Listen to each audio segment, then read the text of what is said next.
Good morning, Slop Nation. Welcome to episode 3. Got so much to discuss this week. So many amazing topics. We're going to start it off with our beloved Pope has been murdered by Vance. It's an unfortunate situation when a vice president kills such a prominent Catholic figure, but our boy JD had to do it to him. I wish the Pope and his family and his papacy and all those good people nothing but the best, but JD Vance must be stopped. He must be stopped. He must be brought to justice. Trump will probably just pardon him if it does come out that he was, in fact, the reason, which he was. Consensus has emerged. It was JD. So rest in peace to the Pope. We're now going to have a conclave-style election, and I saw a tweet that said that the two most prominent or most likely follow-up guys, one of them is Asian and one of them is black, which is interesting. Very much like Conclave. I don't know if you saw Conclave. We will see if not even America, but the world can look past the racism and elect the man that's right for the job. It'd be crazy to have a black pope. I hope it happens. It'd be cool.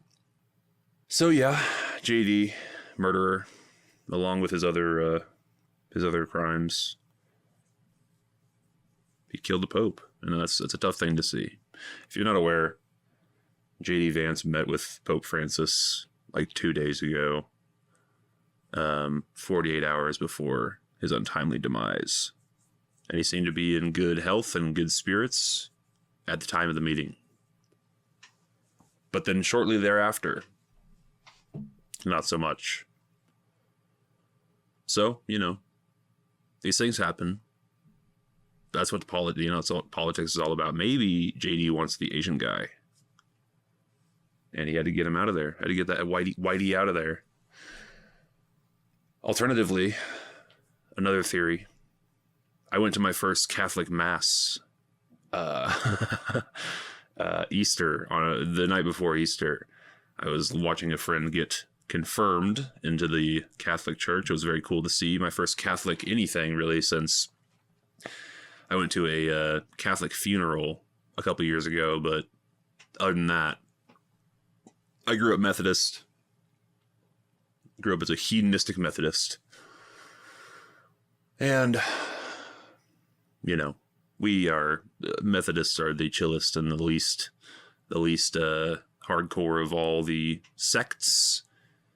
Catholicism, cannot say the same thing about. Pretty intense. And I think it's possible that due to my homosexuality, I'm gay. Due to that, due to showing up into a God's own church as a gay, I think it might have just killed the Pope. Even though he lives several thousand miles away, I think he might have felt the rainbow energy radiating off my skeptical face. I actually got doused with holy water during the thing. And surprisingly did not burst into flames. It was very wet, though. The holy water thing. I don't know if you guys are Catholic or have been to Catholic Mass. It is a lot of water. Homeboy got me twice. I felt very blessed and very wet. So, yep, shouts out to the Pope. Rest in peace. I think from all accounts, he was a good guy. He was one of the good ones. And, ever since seeing Conclave, I'm just curious about the whole freaking process and how the whole election cycle works. From what I remember, you have to get like a 3/4 majority. And hold on, my dog. Come here. You have to get like a 3/4 majority. And if you don't get it, then everyone breaks and goes and talks to each other and politics and attempts to swing the vote in a certain direction. And I think if you don't get any votes, you're out. So it kind of just over time starts to even out, or the funnel starts to thin. Interesting system, and it takes a long time. It takes days, sometimes weeks, to get a new pope in there. And they have their posse, their supporters, and the supporters are running around trying to strike up votes. You should watch the movie Conclave. It's a good movie. Good, not great. Solid. More interesting than anything else. The music was insane. Too much music. All right, bro. So yeah, rest in peace to the Pope. I have nothing to say about that other than it was weird timing for the fact that I went to went to mass and killed the Pope. Or it was JD. More likely it was JD Vance, because he was actually there in person and shook the guy's hand. I just walked into one of his churches. It was JD. I'm not taking the heat for this shit. More pressingly, Kanye West has released a track called Cousins. Have you guys heard Cousins, the new Kanye West banger? It's interesting. So I'm just going to read you the tweet that he posted very recently. This song is called Cousins, about my cousin, aptly named, that's locked in jail for life for killing a pregnant lady a few years ago after I told him we wouldn't, quote unquote, look at dirty magazines together anymore. Okay. Perhaps my self-centered mess. I felt it was my fault that I showed him those dirty magazines when he was 6. And then we acted out what we saw. Uh-oh. My dad had Playboy magazines, but the magazines I found at the top of my mom's closet were different. Presumably dudes happening stuff. My name is Ye, and I sucked my cousin's dick till I was 14. Tweet sent. And then the attachment is the song. And the song is about him experimenting sexually, I guess it was a nice way to put it, with his cousin, from, who knows, age 6 till 14. He was just, I shouldn't be laughing. Maybe I should. It's pretty crazy to tweet that, The song is kind of a banger. It's about blowing your cousin. And I recommend it. It's solid. But pretty crazy thing to tweet. Of all the crazy Kanye tweets that have happened recently, that's at least in the top 10. Especially with how, say what you will about the anti-Semitism and the outward Nazi appreciation that good old Mr. Kanye exhibits. But there's a lot of homophobia in the black community. Say what you will about the Jews, but gay shit? Ooh. Especially incestuous gay shit. It's probably going to be a tough one for some of his fans to swallow. Not so difficult for him to swallow, though. So, I don't know, it's interesting. Good for him that he's comfortable talking about it. There's a great special by my beloved Jim Norton talking about this very issue. It's called Monster Rain. I think I have a book of his. Yes, I do. Yeah, Jim Norton, the best. He's got a special talking about experimenting with. It wasn't his cousin; it was a friend of his. When they were both kids and they didn't know what the hell they were doing, but they would just they would play Monster Rain, quote unquote, and blow each other under the deck of the house. So maybe that was a Kanye situation. Maybe he took a page out of Jim Norton's book, or vice versa. I also think it's possible that kids just do be banging each other every once in a while. Oh boy. Oh boy. I didn't have any experiences like that, but, you know, kids are sponges, their brains, and if you find some unfortunately timed pornographic material, it could probably alter your perception of what sex is all about, and, you know, stuff like that does happen. All that to say that the song is a banger and it's been stuck in my head. He still got it, man. Even if it's about child diddling. It's not really diddling because it's two kids, but, you know, experimentation. It strikes me as similar. There's a bar. Hold on, let me see if I can pull these lyrics up. Yeah, it just opens with the first verse. Hanging with my cousin, reading dirty magazines. We seen some people kiss and we didn't know what that shit means. Then we start reenacting everything that we had seen. That's when I gave my cousin head. Gave my cousin head. Gave my cousin head. I gave my cousin head. It's a tough one to sing in public. Yeah, I mean, of all the shit Kanye's done, this is right up there for wackiest. Shouts out to Mr. West. Real ass anti-Semite. I would have considered him my favorite artist of all time until a couple of years ago, COVID, maybe, when he started going crazier. I don't know, man. He's still got it. He's still putting out heat about every topic. No topic is off limits for Mr. West. Oh, very funny that he didn't produce it himself. He co-produced it with some guy, a frequent Kanye recent collaborator.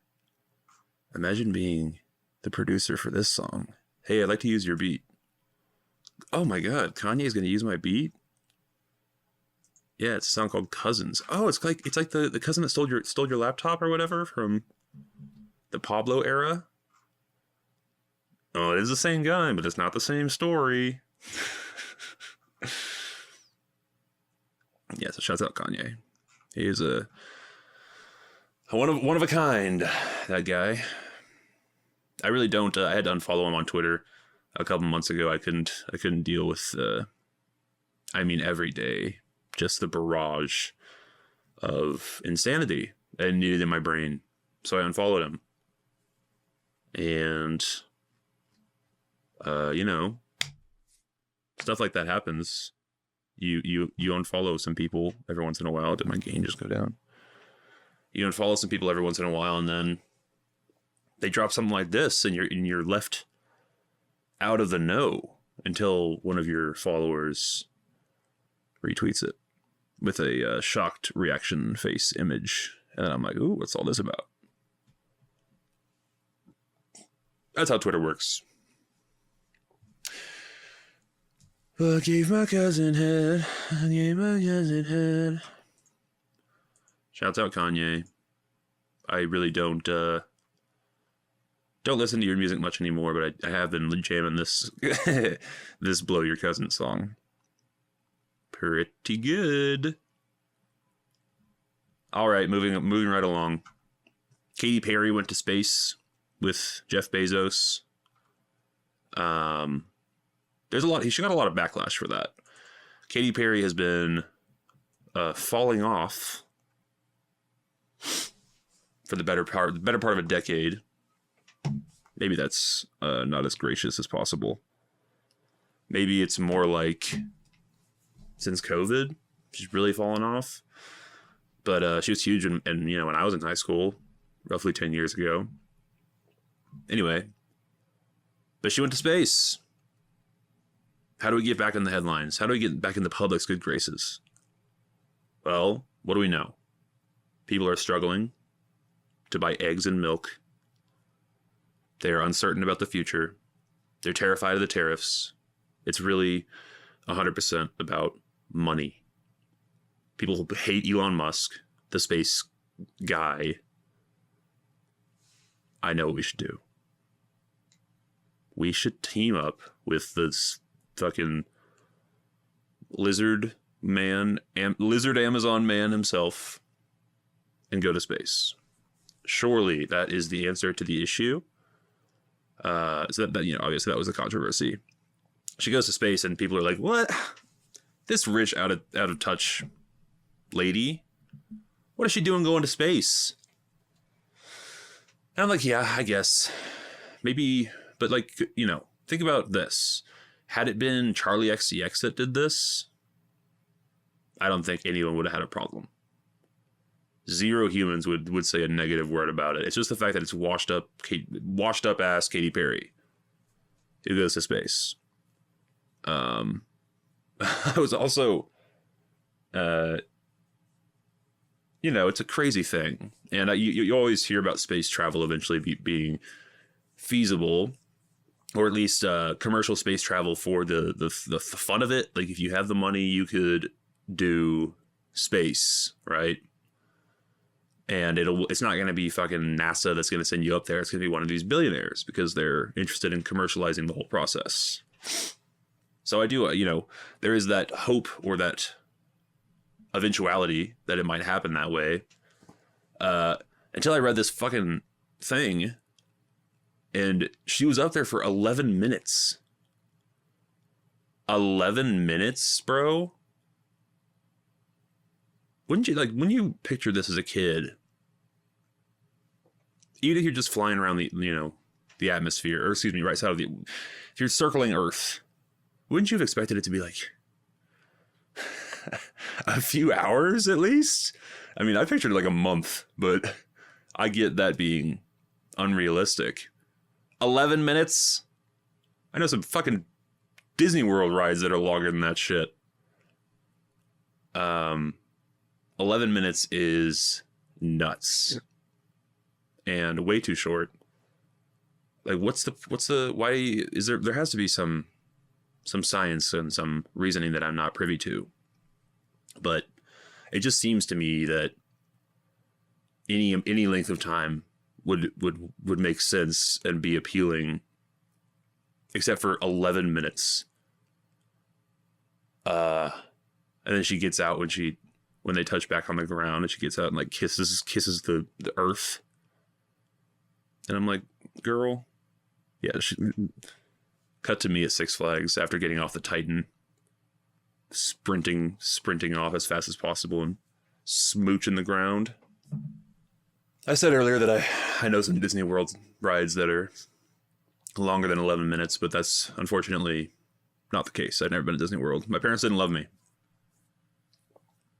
So they settled for Six Flags, which was closer and much, much less expensive. I don't blame them at all, honestly. I do resent them, but I don't either of those things. I don't care. I would like to go at some point. I've heard it's cool. One of my favorite YouTubers, Jenny Nicholson, talks a lot about it and seems to really enjoy it. It seems like a very well constructed. I'd be interested in the place on a meta level.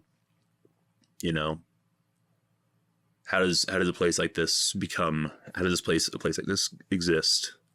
Are there any rides that are longer than 11 minutes long? Does my mediocre joke from episode 3 of Slop Chop work? Or was it a gross exaggeration? Oh man, I have to find out. If there is an 11 minutes is a long time, a long fucking ride. I bet you if there is one that exists, it's probably like Pirates of the Caribbean or something where it's boring. It's not a roller coaster. An 11-minute roller coaster, you'd be nauseating. Be throwing up. I bet you it's, what do they call it? A dark ride? That's what they call those? The boring ones. Almost certainly there is a ride in that park that proves my point. That 11 minutes is a crazy short amount of time to be in space. I don't know how much the price tag was for that thing, but I would feel ripped off. So much cool space shit you want to do. And you like write down your top 5 things to do in space, and you fucking barely get through 2.5, and then you're on the way down. You probably can't even, there's not enough time to bang. That's number 1 on the list. You gotta bang in space. That's be such an interesting. Yeah, anyway. Katy Perry, rest in peace, killed by JD Vance. Just kidding. She went to space with Jeffrey Bezos. Jeffrey Bezos. Well, I would like to take this moment to say thank you for watching. I really appreciate it. If you are listening to this and you are not subscribed or following the podcast on Spotify and Apple, please do so. Take a moment. It helps new channels, new podcasts immensely when you do that. So thank you very much. I really appreciate it. We are now. I'm going to turn my camera over, and then we're going to talk about our main story. Content Cop. Content Cop. Oh my God. It's 2016. The 2016 memes are attacking each other viciously online. iDubbbz at H3H3. My goodness gracious. We'll cover that. I actually have like 5 minutes. I feel bad wasting the 5 minutes, but it's not enough time. I'm gonna be right in the middle of a thought. A friend told me that there's no way to fix the 30-minute turnover situation due to tariffs. Shouts out Nick. I reject that notion. There has to be a way to jailbreak my shit, or at least get like a freaking remote, so I don't have to get up and press over the camera. I can just click it on my desk. Much to think about. Yeah, let's talk about Content Cop. We'll just get into it, and then we will, you know. All right, for those who are unaware, iDubbbz and iDubbbz is a YouTuber, and he had this thing back in the day. My God, that like to dislike ratio. He had this thing back in the day where he would do these content cops. He would choose a YouTuber that he thought was like creating shitty content or needed to be called out about their behavior. And he would do like an hour-long takedown about that YouTuber. And it was a big deal when it happened. He used to be a big deal, this iDubbbz character. And he did, I mean, he was like in the Filthy Frank crew back in the day. Shouts out Filthy Frank, again, ancient history at this point. Was made videos with iDubbbz, Max Mofo, and Anything for Views, and basically 3 of those 4 guys are very successful now, doing their own thing. Max and Anything for Views, Chad, teamed up for Cold Ones, my beloved Cold Ones. I love their content, and I have a lot of their clothing. So yeah, so iDubbbz was. Filthy Frank became Joji, the very successful music artist, and completely abandoned his past persona of filth and garbage and vomit cakes and all that, and flying to Australia to film content with the other 3. And then iDubbbz was just cooking for a long time doing these content cops, and it was a big deal. He was a YouTube OG, I would say. One of the OGs, and his content evolved over time, and then he sort of just fell off the face of the earth. He stopped doing the content cops. I think that he was, actually I know for a fact that he was embarrassed of it after a time, because several years later he comes back and does a video apologizing for his past content. And this is probably 6 months ago at this point. He's like, I've grown, I've changed. It's cringe to call people out in this way. I'm no better than the people I make these videos about. And I want to be a better person. And I've gotten some empathy in me. So I'm I'm going to stop doing these. Or I privated the old ones, and I'm, you know, I vow to only create boring content in the future. Right? I missed an entire arc here, which was that he did this. He started doing these these documentaries about niche creators a couple years ago, and then he started. All right, lots to get into. Doesn't matter. iDubbbz, basically, all you need to know is that he sort of fell off. He became disheartened, whatever the word is. He started realizing that he wasn't into his old content and that he felt like he needed to apologize for it. And then 5 days ago at the time of recording, he drops a content cop on H3H3, his old collaborator. During the time of when he was still making videos with Filthy Frank, and he was doing these content cops actively, he would collaborate frequently with one H3H3 Productions, Ethan and Ela Klein. They were probably each other's most associated with other YouTuber. They were very good friends in the 2016-ish era, the Vape Nash H3 era, way the hell back in the day. And they were two peas in a pod, those two, Ethan Klein and iDubbbz. When iDubbbz apologized for his past mistakes, quote unquote mistakes, and sort of repented, and Ethan was extremely supportive of him when the rest of the internet was not. Charitably, they were not particularly supportive of that. All right, hold on. All right. So iDubbbz and H3 were frequent collaborators, and not only that, but Ethan was very sympathetic to iDubbbz and gave him a platform, allowed him to come on to his podcast several times when the rest of the internet hated him and was nothing but supportive to the guy. Okay, so cut to 5 days ago, he drops this content cop about H3's content, and it's good. You know, it's fine. It's good. I enjoyed it. I actually enjoyed both responses to the thing. I find myself to be very suggestible. It's like the last thing that I heard, I'm like, oh yeah, that's my opinion.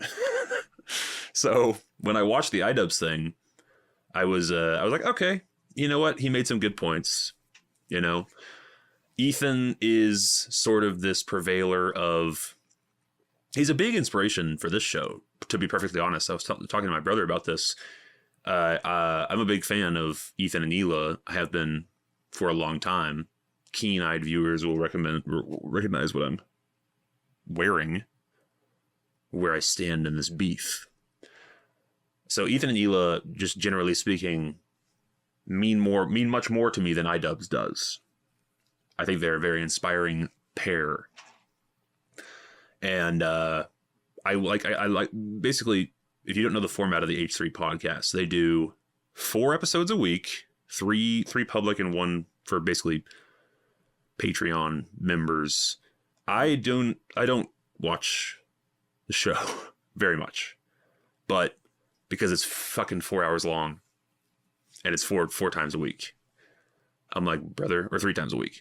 I'm like, dude, it's like Joe Rogan. Do you know any human that listens to every single Joe Rogan episode that drops all the way through? That person does not exist. I can guarantee you that. Because it's too much. Who has the time? I barely have time to... Well, actually, I have plenty of time. But you good people barely have time to listen to Slop Chop once a week, right? But you make time for Slop Chop. This is important business we're discussing. We're talking about 2 mostly irrelevant YouTubers feuding online, and I have to think of things to say about it. So anyway, Ethan and Hila, my beloved Ethan and Hila, I think iDubbbz made some solid points that were, essentially the points were like, the podcast is your emotional dumping ground. You drag your employees into frivolous beefs with other online content creators. And I was like, yeah, that tracks. I want this podcast, the one that you're listening to right meow. I kind of wanted it to be like an H3 podcast, but minus the annoying, I only want to give you good slop. I don't care about 90% of the shit that they talk about on that show. The random beefs, the Jay Shettys of the world. I'm like, who cares? Who knows who that is? The only reason I know who that is because I vaguely watch your show. Like, I couldn't care less about this, but you're making it interesting to you and to yourself and to your viewers because you're a funny guy and you make it like spicy. You make it like he's an enemy of the show, this person, whoever it is. So that's like, iDubbbz does have a point in calling that out, but that is the show. That's what the show has always been. And that's kind of why people watch it. So it's kind of hard to get him, to nail him on that front. He also just basically, I mean, it is a little odd that the two people that Ethan has collaborated with for, he did the Frenemies, of course, with Trisha Paytas, which was a huge deal back in the day. And then he did Leftovers with Hassan Piker. And both of those people are mortal enemies of the show now. Kind of a funny pattern. If a third one happens, then we got a problem. Then you got to look inward. But until then, no, it's their fault. Lots of drama, lots of shit that I don't particularly care about. Basically, what's interesting about this whole thing, I think what pissed iDubbbz off is that Ethan and Hila requested a public apology from him, or not apology, but a public dismissal of the problematic people that he was associating with. Child Protective Services got called on Ethan and Hila's kids due to some frivolous lies, presumably lies, that were invented from a couple of irrelevant content creators. And iDubbbz happened to be friends with those guys and wouldn't publicly say that what they did was fucked up, like calling CPS or getting their fans to call CPS or whatever. So he was heated. He comes on the podcast and, the morning after the CPS shows up at his door and is pissed off. And then he's like, iDubbbz and Anissa, you need to publicly blah, blah, dismiss these people because they're assholes and you're a public figure. And Ian, who's iDubbbz, took credence with this. To be perfectly honest, my eyes are glazing over a little bit as I'm discussing this. I'm like, I think maybe we just need to just stick to what's really important. What's really important is iDubbbz decided to resurrect his Content Cop series, which very recently he disavowed on a beloved ex-friend and collaborator of his. So that's why people are freaking out. That's why the internet is abuzz. So iDubbbz, his name is Ian. Ian drops this video while the H3 podcast is live. And so you get a great reaction, like I'll put that reaction here probably. So yeah, you get to see him in real time process what's happening, and he like debates if he should end stream and go watch it and come back, and he's like, nah, I'm better than Hassan Piker. I can do this live, baby. So we do get to watch him watch the video live, and this is true. He takes 3 podcast hours to cover 17 minutes of the video because he's so emotional about it, so angry about it. And he just pauses every 8 seconds. 8 seconds is generous. He pauses every 2 or 3 seconds and goes on a tirade about how this is bullshit, right? It's kind of unlistenable, that episode. I listened to it at 2 times speed just because I was curious what he was going to say. But with 17, he covers 17 minutes of the video in the first stream, and then he ends stream because they've been on for 4 or something hours. And then they come back on the next day, and he's already watched the video at home all the way through, and he has his thoughts much more composed. So if you're curious about a response, I would definitely just watch that one and skip the reaction stream. Had to speed up the playback on that second stream. It was just because it's so long, dude. It's like 4 hours. 4 hours of the same slop is tough to stomach. But credit where it's due. He does systematically dismantle 100% of the points that iDubbbz brings up. It's pretty wild. So I am left in this sort of place where I simultaneously think that iDubbbz has a couple of good points that Ethan maybe didn't really take to heart, but also most of it was just disproven or pulled out of context or not given the full context as to why the thing was happening. A lot of it was just snippets of him saying things that, with no forward or backward context.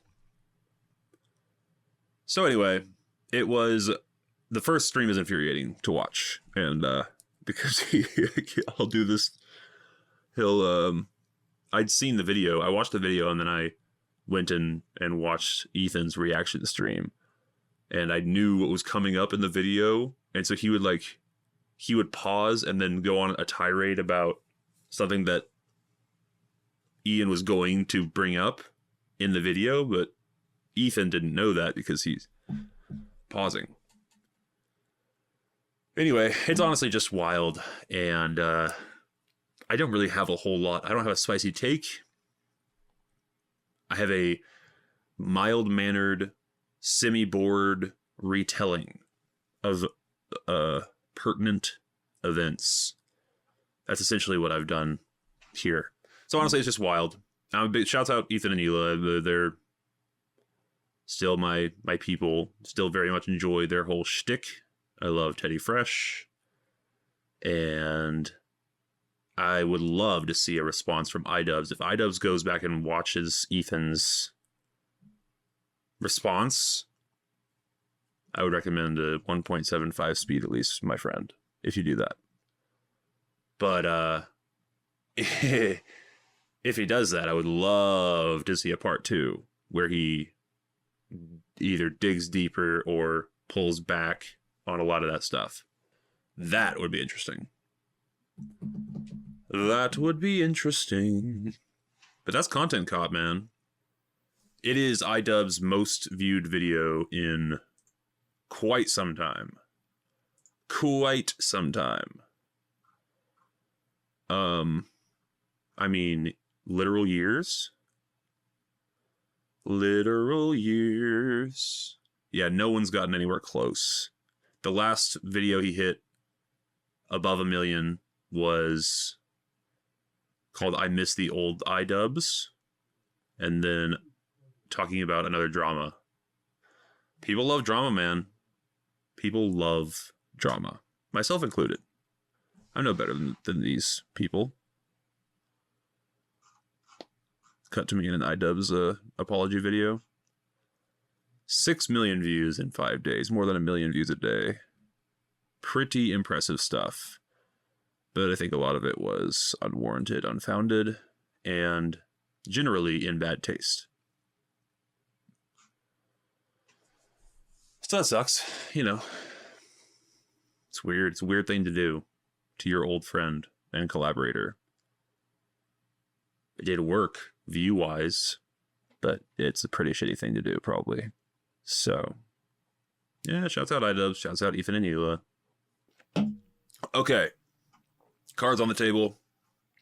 I don't really care much about that drama. I feel like I should care more. I was a big fan of both those guys way back in the day. And, you know, the video came and went, the stream came and went, didn't leave a huge impression on me. I felt inclined to talk about it because it's objectively slop, and it's the slop that people are talking about currently. But I didn't have a take, didn't really have like an interesting angle. So forgive me for my unenthusiastic retelling of events. I'll try to get better about that. You know, gotta come with a take. Gotta come with a fucking opinion, bro. My opinion was just like, nah, I don't know, it's fine. So, yeah. Do I have a take? Can I think of a take?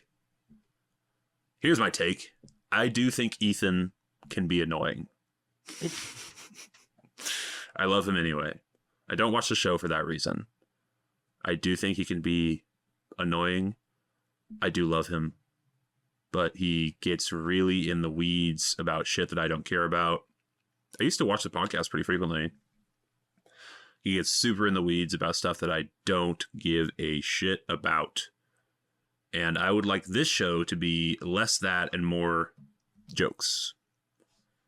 You know, and he's funny. He throws in jokes. His banter with the crew is great. I love Dan. Yeah. So, you know, I think their entire operation is extremely impressive. I have nothing but admiration for them, but he can be annoying. I didn't really have an opinion about iDubbbz before this, but now I do think he's a little bit of a snake. He's a little snaky boy. And I do... I forgot to tell you one little juicy piece of drama. So iDubbbz is doing these boxing events recently. When he transformed his career into a boxer, right? I feel like my gain changed. Did my gain change? Okay. I think we're in business again. So he has they're called Creator Clash, these boxing events. The first one that happened was 3. This would be the third one coming up this year. And when the first one happened, I was super into it. It had a ton of YouTubers that I actually watched and loved, and they're gonna fucking beat the shit out of each other. It was crazy. So I was super into it. He spent a lot of time and money getting these YouTubers in shape and prepared for this event. And one of those people on the first and second card were none other than AB of the H3 podcast. I think he's like their head researcher, and I don't actually know his position. He's a guy on the show. He's the hot guy. The hot guy on the show. He fought in the first 2 fucking events, right? And he decided not to come back for the third one, which is, again, not happened yet. But he did. He got his wife decided or volunteered to fight in this event. And so, because of AB's involvement in the first 2, a massive amount of those tickets sold were H3 fans. It's like unquestionable. It's like a ton of H3 people showed up for that and bought tickets online, like myself. AB was one of the people that I was most excited to watch fight. So I bought a ticket for the first 2 online, the live stream. This third one, I don't know anyone on the card, except for AB's wife, whose name is Lena. So I will not be buying this third ticket, but it does put Lena and AB in this weird position where they're very close with iDubbbz because of these fights. She is training with him regularly to prepare, and she's fucking on the H3 podcast, and now iDubbbz is a mortal enemy of the fucking H3 show. So, very weird thing to do. Just seems like kind of not even ill-timed, but just ill-conceived. The whole thing, it just seems like a bad idea. Like, these are your people, and you're aligning with the enemy. So, yeah, I don't know. I don't think it's going to pay off for him, this iDubbbz character. I think it's going to be... They're going to look back on this and regret it. Because now you got to double down. That's all you can do, is you make a part 2, and you try to address all the claims that Ethan has made against your content cop. By the way, which, again, he literally went piece by piece, line by line in the video and said, that's not true for this reason. That's not true for that reason. This is bullshit for that. You forgot to talk about this. This is what happened there. That's what I was thinking there. It's like, it's going to be a tough thing to make a part 2 about, but you have to double down. What are you going to, like, apologize again? Can you imagine? He apologizes again. God, I would love to see that. Please do that. I've had a severe lack of judgment in character. You know, I thought about bringing Content Cop back, and it turns out it was a bad idea. That would be so awesome. Please do that, iDubbbz. Please do that.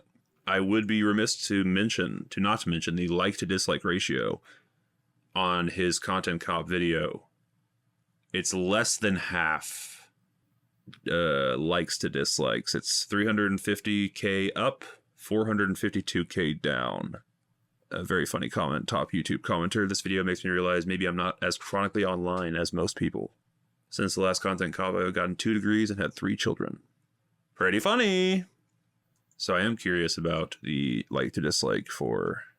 Yep, very positive. Very positive. 34 up, 6 down on the H3 reaction stream. How about the impossible to watch reaction? Less so. 31 up, 8 down. Yeah, the reaction when he learns about it in real time is a tough watch. Oh boy. Anyway, fuck this drama. It's just interesting. They're old, like, washed up ass YouTubers. I can't even say that about H3. He's not washed up. He's actively successful and relevant. iDubbbz is 100% a washed up ass boy. Maybe he should collaborate with Kanye West about the cousin diddling situation. That could be good. So let's move on to something that I am actually interested in talking about, that I'm actually stoked on, and that is the motherfucking Last of Us. Are you guys watching The Last of Us? Why aren't you watching The Last of Us? I was so lukewarm about season 1. I just didn't have any expectations for this second season. But holy shit, these first 2 episodes have been fantastic. Fantastic. I think episode 2 was a legit all-timer. It reminded me of the days of Game of Thrones. When Game of Thrones was great, that's what it felt like.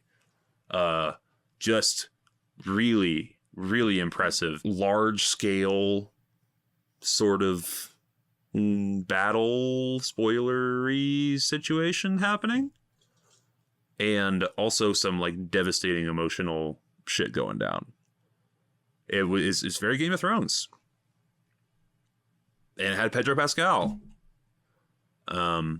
Which is also very Game of Thrones. So I will just say, with no spoilers, that I highly recommend it.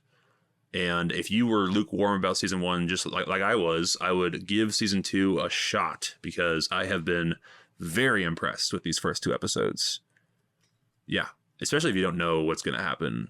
Like, I do know what's going to happen in the games because of the games, but I can't do the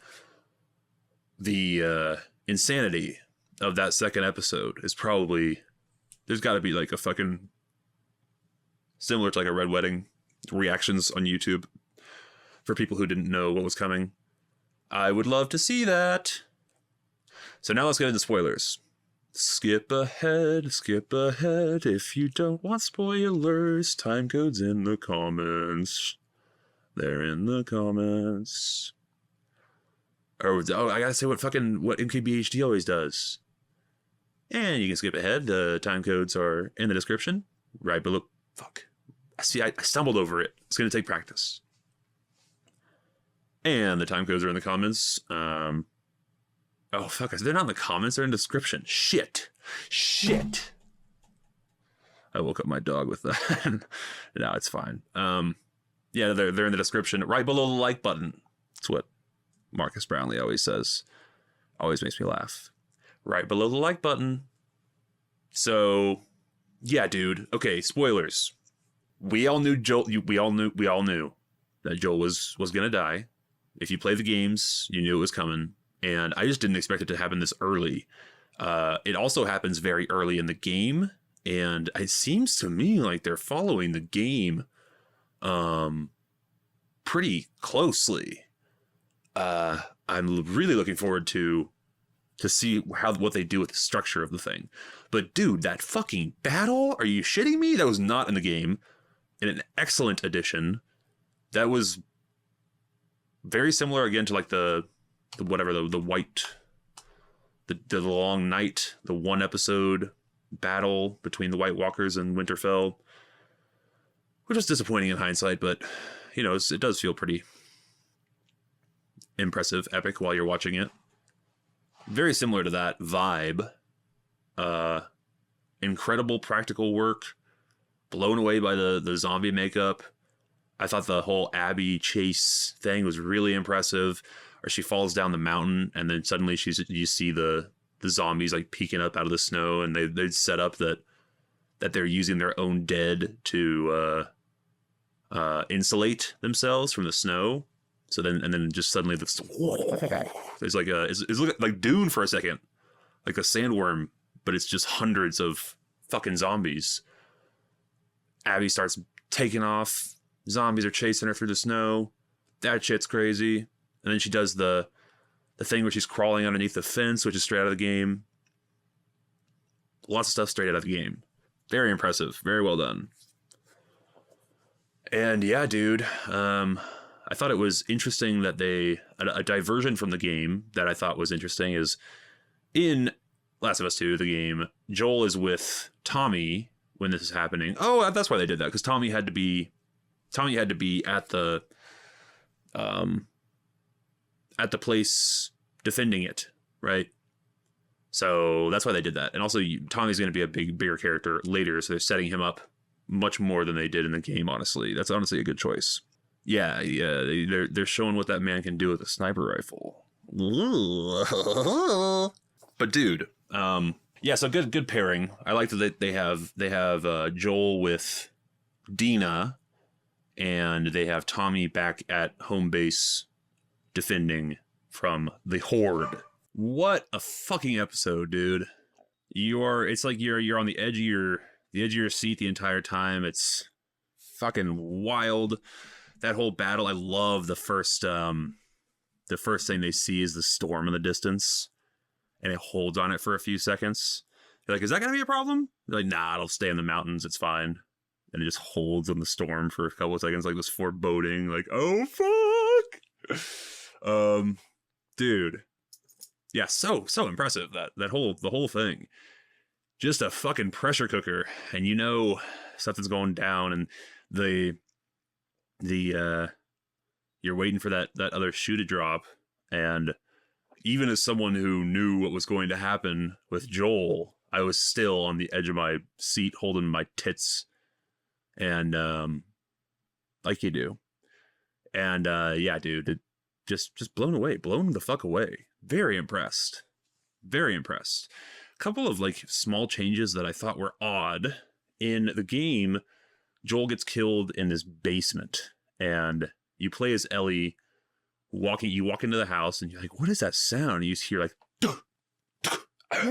like screaming and her fucking him up. You just hear it. You're like, "What is that? Where's that coming from? What's happening?"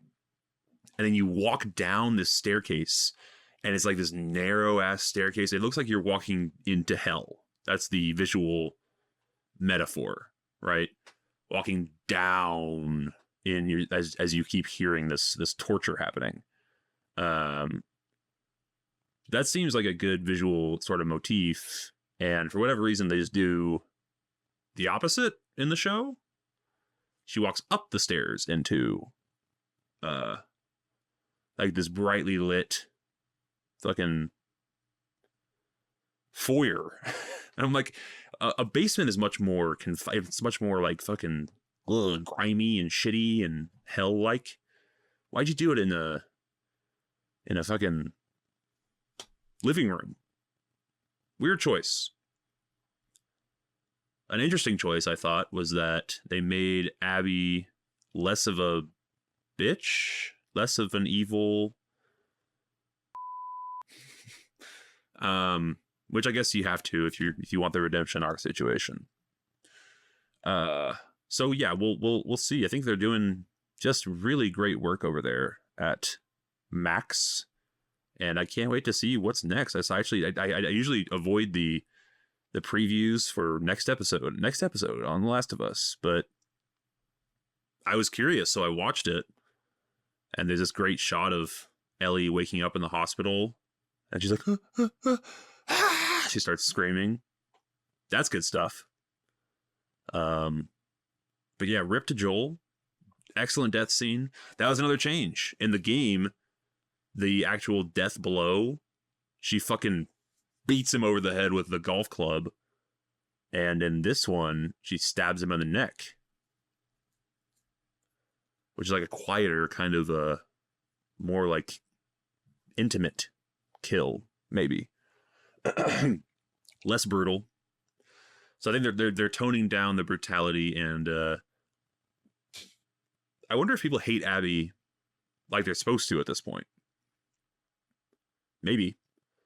I haven't seen much of that online. Maybe I have a handful of reactions, but I'm curious because you're supposed to fucking hate Abby at this point. You're supposed to be in Ellie's shoes, and you're like, well, I don't give a fuck what happens to me now. I must kill this woman who killed my surrogate dad. So maybe people are feeling that way. I think they're lessening the outward hatred, I think, probably for the actress's benefit more than anyone else. If you're unaware, the voice actor that played Abby in the game got just a ridiculous amount of vitriolic hate, which is always just makes a ton of sense when you direct your hate. This lady read a script into a microphone, and you're like, "You killed Joel. I'll fucking never forgive you for killing Joel." That's good stuff. That's good stuff. That's how you should definitely express your frustration with the plot of a video game. Those people are, goblins. Those people are fucking just barnacles. Those people exist. You've really talked to one of those guys. Well, maybe you haven't talked to him, but you've definitely seen one like walking in the crowd. I was one of the guys who tweeted at that actress. Can you imagine encountering one of those humans? My God. So there's all this worry about, oh shit, whoever they cast for Abby is gonna be under a lot of fucking heat and pressure and is gonna get a ton of hate. I don't think that's happened yet, but this would be the moment that it would. This is the thing. She kills Joel. She kills the main character from the first game. So interesting stuff, you know? And I'm fucking into it, dude. I'm into it. I give a shit. I really hope so. Like, I think the first couple episodes of season 1 were also similarly great, and it sort of took a nosedive after that. So I'm hoping that doesn't happen again. But I got you know what? They've got me, man. I have to know the budget for episode 2. Holy shit, dude. That looked expensive. I might rewatch it. I fucking loved that episode. I was enthralled. So shouts out HBO, shouts out Pedro Pascal. We have not seen the last of Pedro Pascal in this franchise. He is dead, don't worry, but he will get flashbacks and stuff. So you'll see more of him. But it's her show now. It was her game, and now it's her show. And I hope that Bella Ramsey has I think she did well with the Joel death scene.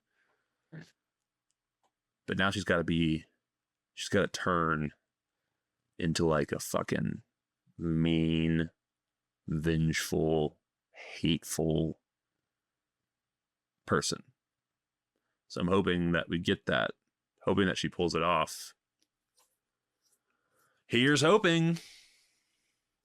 But yeah, rest in peace to Pedro Pascal. Killed by head trauma a second time on an HBO show.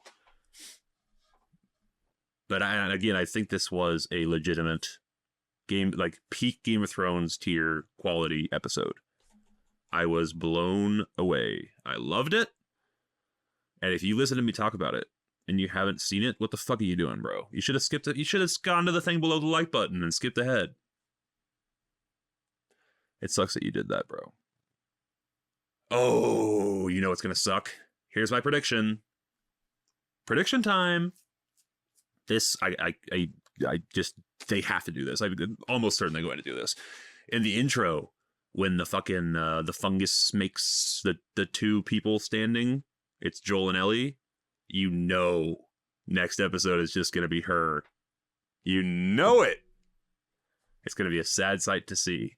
There's just going to be one little fungal thing going up instead of two. Oh my god, they killed Joel. Oh my god. He did deserve it, to be fair. I mean, what he did was like unforgivable and horrific and selfish and terrible. So that's why it's complicated and interesting, right? And the whole point of the second game is to get you to understand both sides of the argument. And maybe we will by the end of the season. Perhaps we will. Intriguing. Shouts out Last of Us, bro. Coming out swinging. Did not expect them to kill him this early. I mean, I think you're probably an hour into the second game when he dies. Maybe 90 minutes. But episode 2. This felt like a season finale ass episode. Or like the classic episode 9 of Game of Thrones. Episode 9 is the crazy shit happens. Episode 10 is the wrap up. It felt like an episode 9 of peak Game of Thrones. It was that level of quality, that level of tension, that level of insane turn. Blown away. I will suck the teat of this fucking show every week on this podcast if they keep up this quality. I hope so. I really, really hope they will. That's all I have to say. You know what else is coming out this week? Oh my god.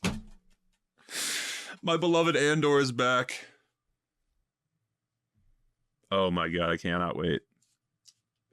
I can't wait. I can wait. If they said it was like delayed a week or some shit, I'd be like, all right. So I can wait, but I'm excited.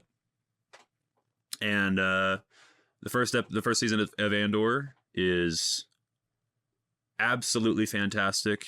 I think it is the best Star Wars, period. I think that it is. I recommend it to people and like, oh, like a Star Wars show. And I'm like, no. It's a real show. It just has the Star Wars fucking label on it. It's the least Star Wars that Star Wars has ever been. That's why it's so great. There's not a fucking lightsaber or the Force ever in the show, in the entire show. It's just espionage and crime and resistance to the fucking big thumb of the government, or in this case, the empire. It's the first time you ever feel the weight of oppression in Star Wars. And they go into like the common man's life and what he has to deal with because of the fucking empire. Oh, it's so good. The other cool thing they do is like each 3 episode.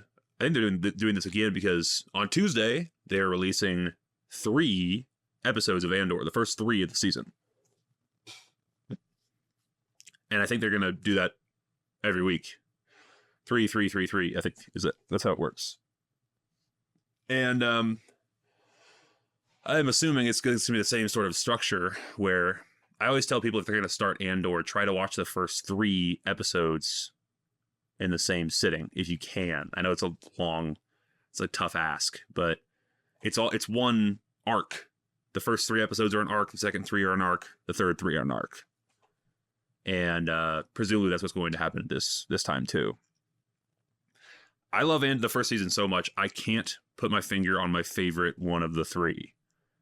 You got the jailbreak. Excuse me. You have the. I won't even want to fuck. I won't even. If you haven't seen it, but I don't even know which one of the stories I like best. They're all so good. They're all so interesting. It's so fucking layered and different. Fucking love it. It's so great, man. So I'm really, really praying that they can keep the level of quality of episode 1, season 1, up. I would be so happy if they did. If they don't, my favorite thing about the whole deal here, Tony Gilroy is the man who created the show. I want to say he directed Michael Clayton. Could be wrong about that. Let's find out. Yeah. So he did the Bourne movies and Michael Clayton. Michael Clayton is the shit. So good. But his thing with this show, he walked the Disney. He was like, here's my idea for the show. And I'm happy to do it for you people. But I have only one requirement. And that is that I will accept 0 studio notes. I'm happy to do it. I would love to do it. But I will not take a single note from you ghouls. And they said okay. For some reason they said okay. They're like, no one gives a fuck about Cassian Andor. It's like a nothing character. It's a side character from a spin-off movie. We're gonna give him his own show. This is back when they were just pumping out Star Wars content, same thing as Marvel. They were just dumping shit onto Disney Plus and oversaturating the market. So they're like, yeah, dude, go ahead. What's the worst that could happen? You got a good track record. And good luck with Andor, this fucking nothing character. So, because of that, because there are no studio notes that had to be followed, or they didn't have to fucking put R2-D2 into the background of a shot, you don't get any of it. You don't get any of that nonsense, boring Star Wars bullshit. You just get compelling, fantastic characters going on adventures in the Star Wars universe. And they introduce, bar for bar, in my opinion, the best Star Wars character that exists. What the fuck is his name? I don't remember. It's one of the Skarsgårds. The older Skarsgård. Stellan Skarsgård. His character in Andor is so compelling, so cool. Just Luthen. Of course it's Luthen. It's Stellan Skarsgård. Stellan Skarsgård has just the most fascinating character in that show. I love it. I love him. He's incredible. He's so endearing, so interesting. The monologue at the end of, I think it's episode 8. I'm in an acting class, and one of my fucking people companions did that monologue in class. They did pretty good. Stellan Skarsgård did it better. That monologue. Are you fucking kidding me with that monologue? Are you shitting me, brother? It's the coolest thing ever. This, how I feel about Andor, is how most Star Wars fans probably feel about the whole franchise. I don't give a shit about Star Wars. I don't care about it at all. As a matter of fact, The Rise of Skywalker, Episode 9, is my least favorite movie of all time. I think I thought about this a lot, and I think it is completely devoid of merit. It's a $300 million embarrassing, pathetic rewrite of the previous films. It's so gross. It's frankly despicable. And the fact that it got released is grounds for firing every producer that was attached to that film, including J.J. Abrams. Rest in peace. So yeah, I mean, I have no great love for Star Wars. I'm not a prequels guy. People love the prequels. Couldn't care less. I like the OG trilogy, and I love Andor. And I love Force Awakens. I'm a big Force Awakens defender.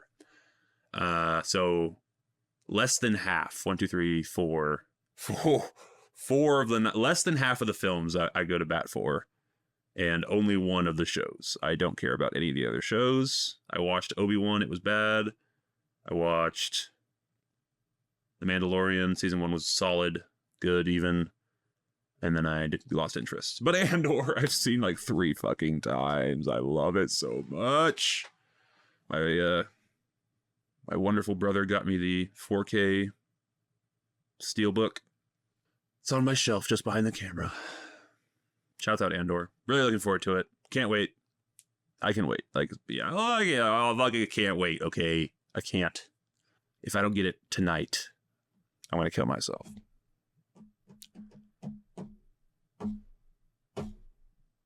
All right. Also, The Rehearsal is out. Or is season 2 of The Rehearsal. I have not seen it yet. I will hopefully get to that this week and discuss it with you good people by next week's episode. But what a week for Slop, huh? Content Cop, Last of Us, Katy Perry, remember that? And Kanye West. Cousins. I suck my cousin's dick. My name is Kanye West. I'm not gay, I was just experimenting. Oh yes, I have written down here on my my document that we should bring back bit fishing. So this is a thing from the previous podcast. I am a lover of comedy, and I have written down pages and pages of potentially funny jokes or bits. Basically, what I do is I write these things down, and then I never think of them or do anything with them ever again. So maybe a few of them could live in this format. Dog logic. If I turn my head enough, maybe this guy will start making sense. Do you guys as dogs do that? They turn their head like when you're talking to them. It's the cutest freaking thing in the world. Maybe this guy will start making sense if I just get the right angle on it. Huh? The fuck do you say? That's funny.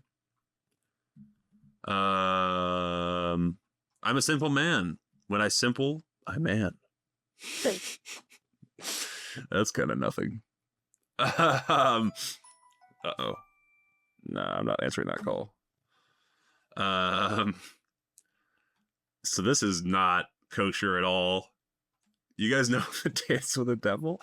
You guys know Dance with the Devil? The that song about the guy. It was one of those like horrorcore sort of things that gets passed around a junior high. So that was how I discovered it. It's a horrific song about a man. What? How do I say this and not get fucking? Now, we'll just... I can't do this. Never mind. Cut that. Oh, yeah, here's like an interesting one. Who would win? A giant space energy orb or a thin sheet of nylon fabric? I'm just discussing the fucking car visor, you know, when you put the thing down and it blocks the sun. That's kind of funny. Could be a tweet or something. Oh, here's something. So you guys know how, or if you rub for, I do this, or I did this when I was in class all the time, where my shoe would rub the ground wrong and it would sound like a fart. And so then like I would be like, oh God, everyone thinks I farted. So then I would do the exact same sound with my foot again to just make sure everyone in the class knows that it was not in fact a fart, it was a fucking shoe. Because I did it twice. Now everyone knows. So I thought it'd be funny if some guy's like, wow, that guy just farted twice the same exact way. Oh boy. Well, this is brutal. I will be killing myself. All right, one more. We're gonna really bring it home with this last one.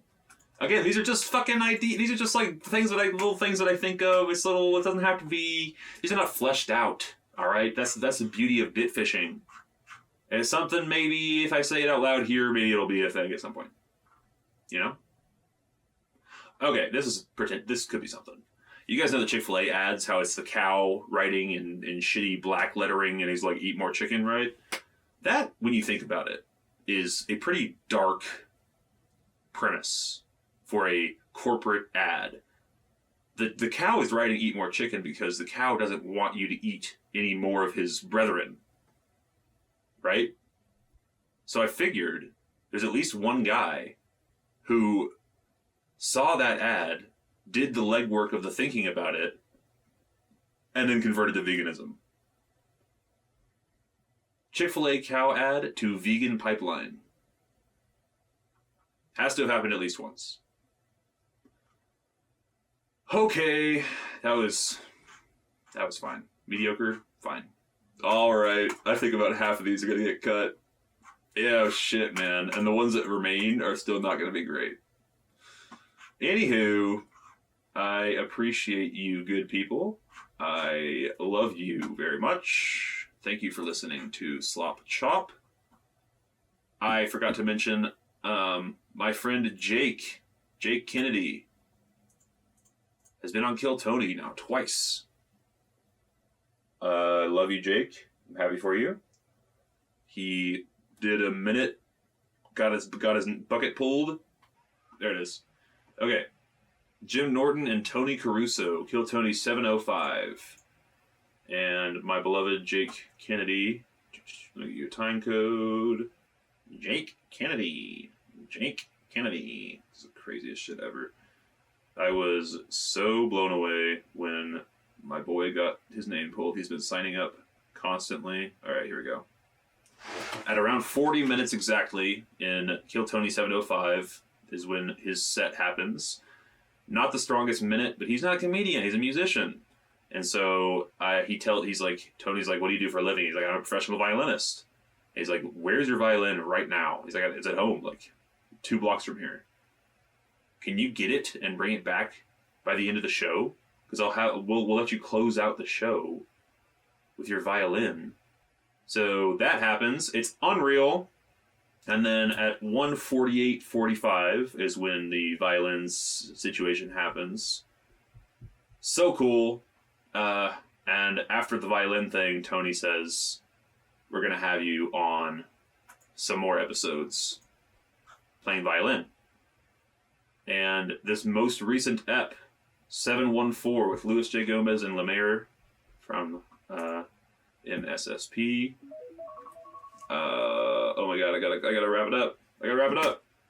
He's playing violin on stage. My boy, Jake Kennedy.